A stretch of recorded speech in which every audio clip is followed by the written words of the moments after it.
For years, Nikon's Z6 series has held a special place in the brand's mirrorless lineup. It was never designed to be the entry-level option, nor was it meant to rival the absolute flagships. Instead, it positioned itself in the middle, a versatile, do-it-all hybrid camera aimed at photographers and videographers who needed a balance of professional features without paying flagship prices. The Z6 became known as the dependable workhorse of Nikon's mirrorless family, and its successors carried that reputation forward. Now, with the Nikon Z6 IV looming on the horizon, an important question arises. Will this next-generation camera become the ultimate hybrid tool in its class, or will it struggle under the weight of expectations, trying to be everything at once while satisfying no one?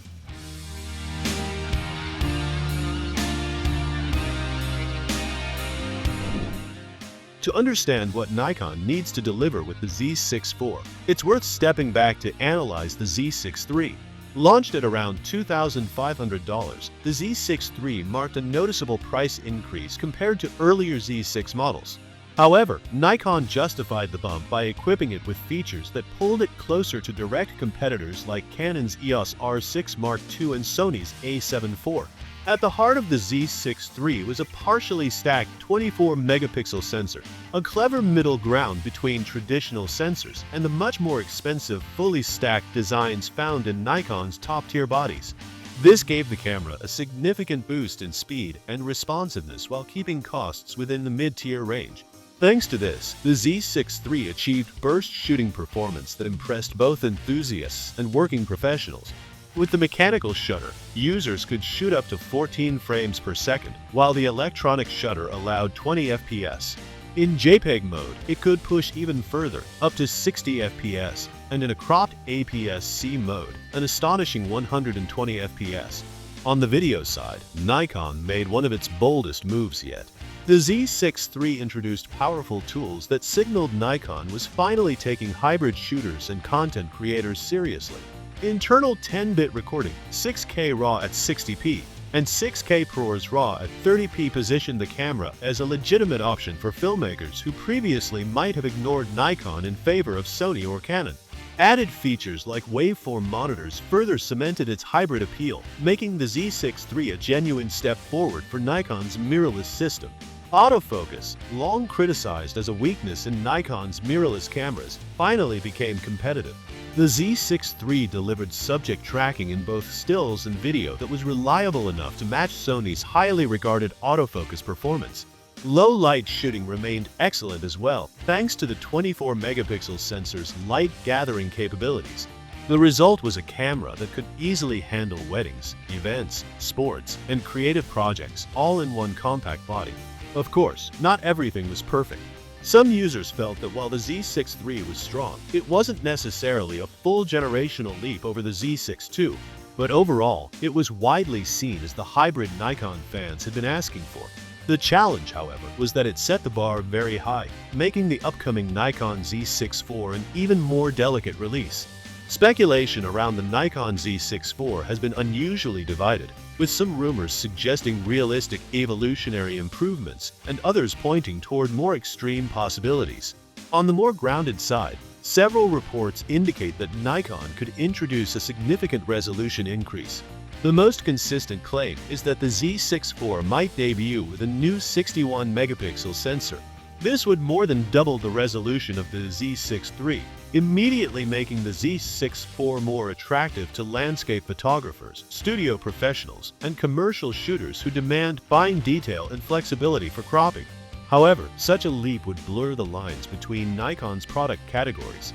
A 61-megapixel Z6 IV would sit uncomfortably close to the Z7 series and even tread into Z8 territory, raising questions about how Nikon plans to differentiate its lineup. More radical rumors have suggested the possibility of a 300-megapixel prototype sensor being tested in the Z6 IV. But most analysts agree this is unrealistic. A sensor of that magnitude would require enormous processing power, a completely redesigned buffer, and far greater storage solutions, characteristics far beyond what a $2,700, $3,000 hybrid body is expected to deliver. A more plausible middle ground is that Nikon could adopt a high-resolution shooting mode, similar to pixel shift technology used by other brands. This would allow the Z6 IV to produce ultra-high-resolution images, perhaps 200 megapixels or more, when mounted on a tripod, while maintaining manageable 24 to 33 megapixel files for everyday use. Such a solution would allow Nikon to attract resolution-hungry shooters without directly cannibalizing its Z7 and Z8 sales. On the video front, the rumors are more consistent. The Nikon Z6 IV is widely expected to push forward with strong video capabilities, building on the Z6 III's reputation. This could mean expanded 4K options, with oversampled 4K 60p from the full sensor and potentially 120p with a crop. While this wouldn't outperform the flagship Z8 or Z9, it would provide flexible slow-motion and high-quality recording that independent filmmakers, YouTubers, and hybrid shooters would appreciate. In body image stabilization is also rumored to see an upgrade, possibly offering up to 6 stops of shake reduction. This would make handheld shooting smoother and more reliable, especially for creators who often work without gimbals in low-light environments. The Nikon Z6 IV is expected to cost between $2,700 and $3,000. This places it firmly in the premium mid-tier category, more expensive than the outgoing Z6 III but still significantly cheaper than the Z8. Whether this price increase will be justified depends on how much Nikon improves the sensor and video capabilities.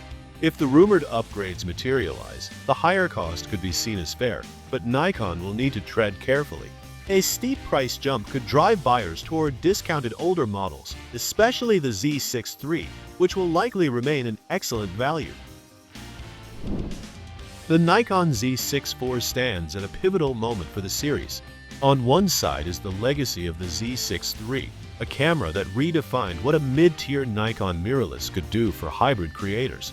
On the other side are lofty rumors, 61-megapixel sensors, advanced stabilization, higher quality video, and refinements to design and usability.